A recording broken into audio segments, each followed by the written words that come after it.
You've likely heard about how with each of its movies, Pixar has improved some element of its process or mastered some new skill. With Monsters, Inc., they mastered how to create fur and hair. In Finding Nemo, they mastered underwater animation and lighting. In The Incredibles, they mastered animating humans. In Cars, they mastered reflective surfaces. And in Soul, they mastered making me fundamentally question the meaning and purpose of my life.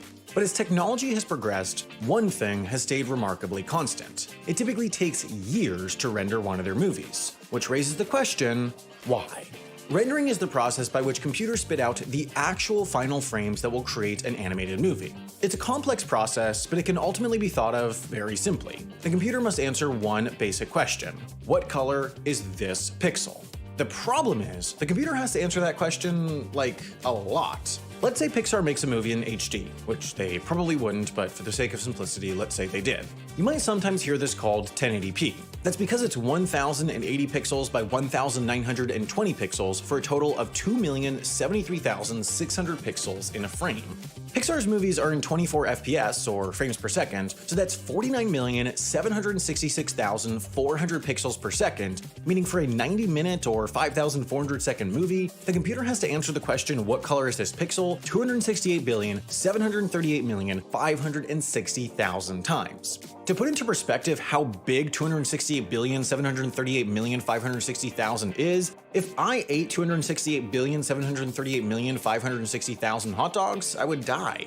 So to answer the fundamental question for understanding rendering, how does the computer figure out what color this pixel should be? Let's start at the beginning.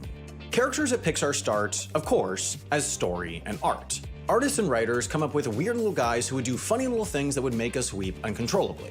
The next step is modeling, where animators create a wireframe of points and lines that define a character's shape. Basically, it's a way to turn the writers' and artists' ideas and drawings into a model that is fundamentally mathematical so a computer can understand it.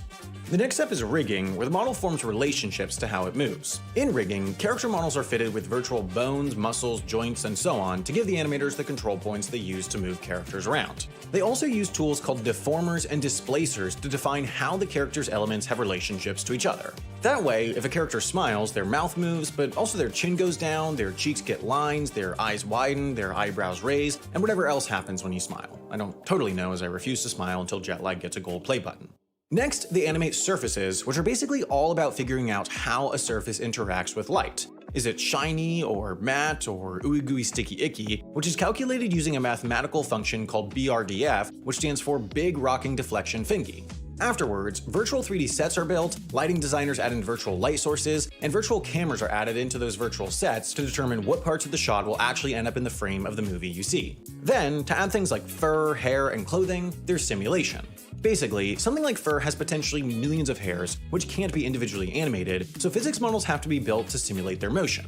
Lastly, animators finally come in to fine-tune and craft a bunch of programmed motions into a talking fish so emotionally resonant that it makes you call your parents and tell them you should have appreciated them more.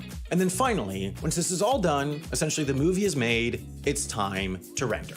Rendering time is a function of several different factors. One is, pretty simply, detail, both in terms of the number of objects and the detail on each object. For example, if I have a shot with a bunch of, what would Pixar make a movie about?